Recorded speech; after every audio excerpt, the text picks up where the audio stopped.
Welcome to Fire Engineering's Training Minutes. I'm Steve White, Battalion Chief, Fishers Fire Department. In this segment, we're going to discuss basic extrication to the cab of the truck. Again, building on our principles that you can't take a small vehicle approach to a big truck rescue. A simple task as moving the door can be very challenging. When we look at certain items such as the mirror, the breather, the grab handle, and the stack. Even looking at the door on size up where the latch is, we cannot be sucked into thinking that that's where the nadir is. On this evolution, we're going to attack the door from the nadir side. By opening the door, you can see that the nadir actually latches at the center of the door frame. So that's where our tool work needs to begin when we're doing this tactic. As in any other extrication evolution, the vehicle is stabilized through 4 points of contact. We have box cribbing on 4 points at the front and the back. We're going to start with gaining access through glass removal. Remember, when we have a victim, it's important to make sure that they're covered with a rescue blanket. Typically, our side glass is tempered and can be removed with your standard center punch. When we remove the windshield, it is also a standard laminate, two-piece laminate. Usually it's kept in place by a two-part gasket, which we'll remove to get the windshield out.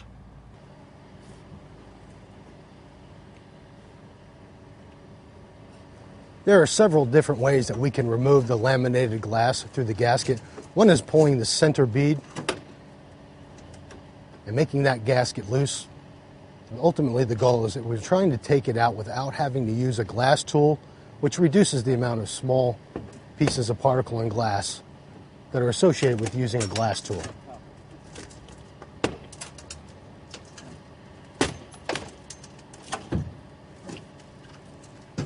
As you can see from working outside the cab, having the victim covered, removing of the windshield is relatively simple.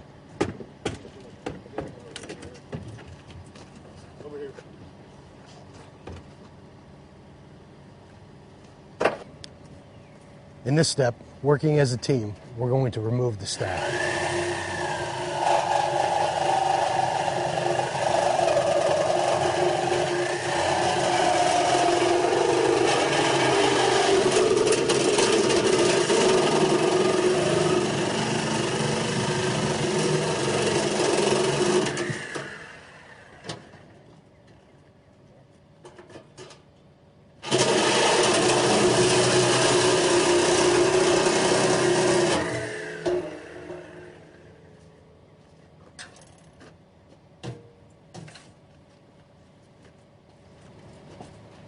Here it's important to remember we must steady the object before we cut it.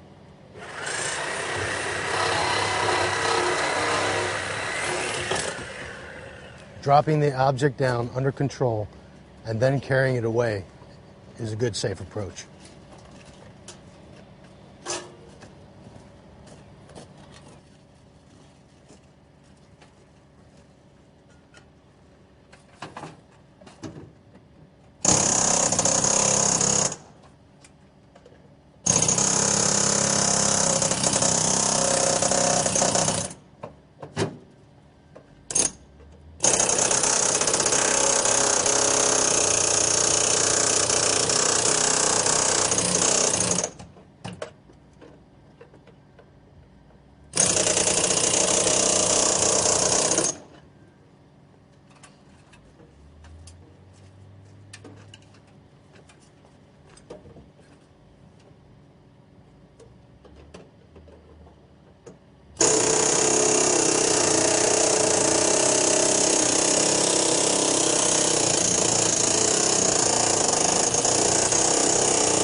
It's always important to remember that we should never place ourselves between the tool and the vehicle.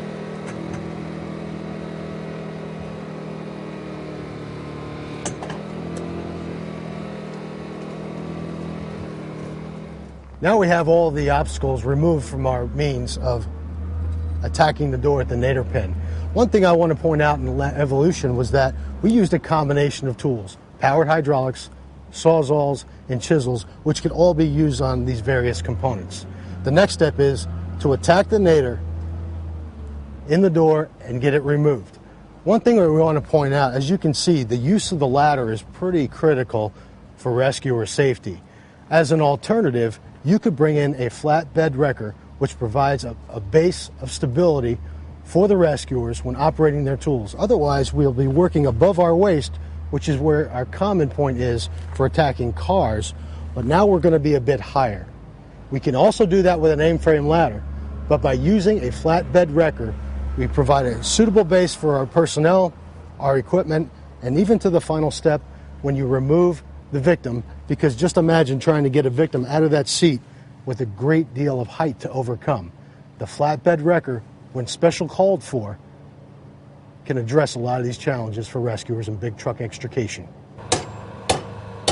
To gain access to the nadir, we're going to try to gain a purchase point so that we can fit the tips of the spreader between the door and the B-post.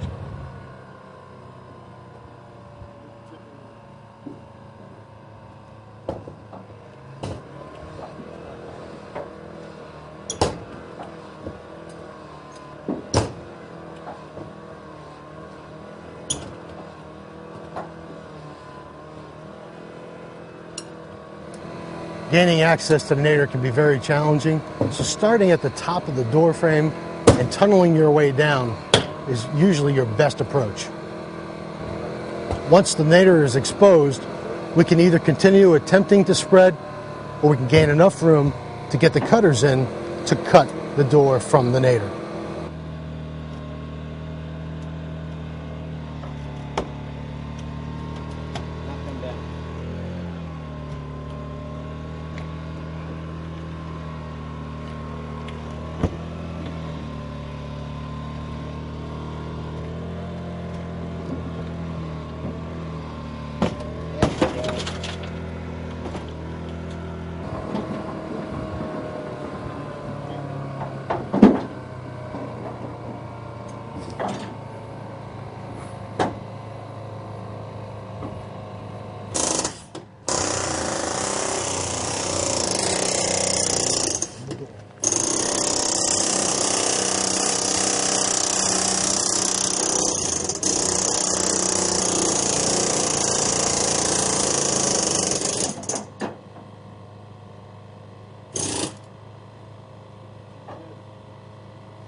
Now that the evolution is done, you can see how we were able to remove the door.